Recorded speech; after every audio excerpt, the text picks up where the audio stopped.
Inomjon Xitoy fabrikli kardiganlar 89.900 ga berilyapti. Albatta aka, mijozlarimiz maza qilishsin, mijozlarimiz manfaatlanishsin. Mashalloh. Okalar haqiqatan ham insonlarga manfaatli bo'lsa, bu aksiya haqiqiy aksiya bo'ladi. Okalar bundan tashqari jins shimni turetskilarni ham aksiyaga qo'yishibdi. Kelgan vaqtingizga afsuslanmasanglar, aksiyadagi mahsulotlar bilan yaqindan tanishib olamiz, qani ketdi. Okalar sifat qaranglar, qalinligi ham vashi zo'r ekan, men o'zimga ham yo'qdi. Bu отделda Xitoy va Turkiyada ishlangan premium kачестводagi ekspeditorlar bor. Bor yo'g'i 149 mingdan xarid qilishingiz mumkin. Okalar, mana narxini qaranglar. 379 ming so'm sotilgan ekan. Bu shimlarni hozir aksiyada bor yo'g'i 150 ming so'm xarid qilsanglar bo'ladi. Bu shim отделda 99 mingdan 150 minggacha shimlarni aksiyada xarid qilsanglar bo'ladi. Adashmasam turetskiy kashmirni yoqtirmaydigan erkak kishini o'zi bo'lmasa kerak. Chunki kashmir metralda ishlangan jenferlar bu eng sifatligi bo'ladi. 319 ming so'mdan sotishgan ekan. Hozir aksiyada bunga ham 50% teng yarim narxga xarid qilsa bo'ladi. Kurtkam yarashdimi ukam?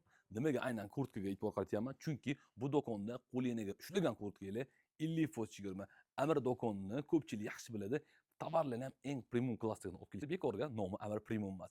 Ayni qish mavsumiga mos oyoq kiyimlarga ham skidka e'lon qilindi. 39-40 razmerdagi qishki oyoq kiyimlar bor yo'g'i 199 ming. O'z isboti bilan faqat ota-onalar emas, farzandlarga ham chegirma e'lon qildi. Amir Kidis do'konida endilikda barcha manzilimiz Chortoy yo'li, Paxtaliq qo'li ko'chasining og'zida Arentir Qizil Zapravkani shino orqa tomoniga to'g'ri keladi. Okalar, biz sizlarni kutamiz. Sizlarga xizmat qilishdan biz mamnunmiz. Vaqtingizga rozi bo'lsanglar, hammaga rahmat.